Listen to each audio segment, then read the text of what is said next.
All right. Hey there. How are you? My name is Crystal Gray. I'm the creator of the Yoga Goddess Academy. And today I wanted to show you the difference between crow and crane pose and help you to decide which one you should be doing. So crow is actually a lot easier than crane, believe it or not. And I'm going to show you the difference because you maybe have been trying to do crane this whole time when actually you should be working on crow. All right. So let me show you the two poses and then I'll kind of break it down a little bit.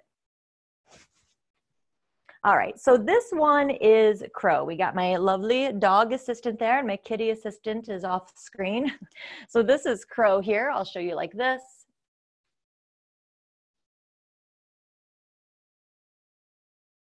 Okay, crow. Now I'll show you crane. Oh, Kenny, hi. Okay, now I'll try to show you crane.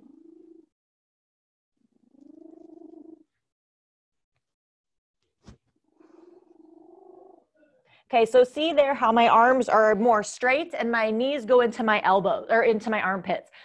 So yeah, that one is a lot harder. So I've been seeing people saying that they're trying to find a place to put their knees on their triceps. So that's fine if you're working on crane, but you really want to make sure that you've mastered crow first because that's just the progression and you're going to be a lot stronger. You'll probably give yourself a ton of bruises if you're working on crane before you have the strength built up in the core and the shoulders. Okay, so to come into crow, this is how I teach it. So I bring the feet together. So the toes are pointing out and the knees are pointing out. Okay, so see that kind of in a V.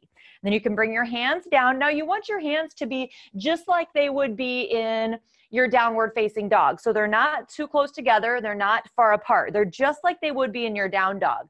Okay, so this is why poses like chaturanga are really important for poses like this, for arm balances, because it really builds up the strength.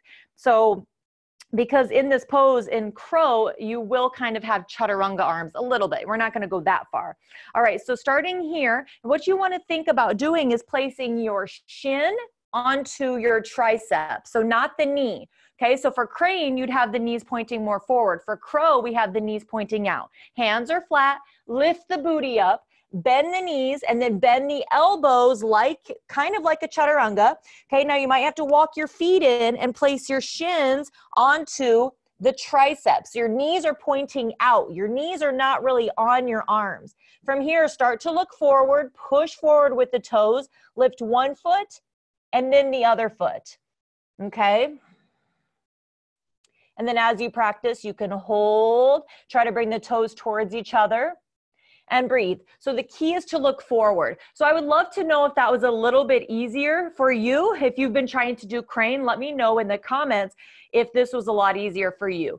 Okay, so again, the knees point out, you're placing the shins onto the triceps. Now for crane, you'll point the knees more forward. Okay, the elbows will be bent a little bit, but not like they are in crow, and eventually they will be straight.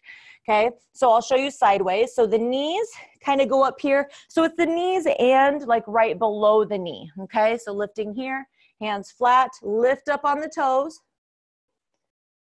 Look forward, forward, forward. And straighten the arms as you can.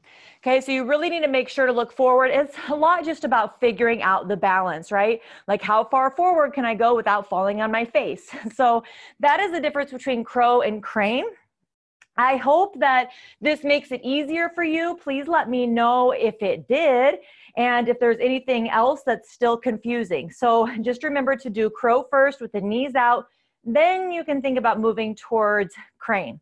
All right, but don't worry about crane until you got crow. All right, thank you guys. I hope that this helped. Have a great day. Namaste.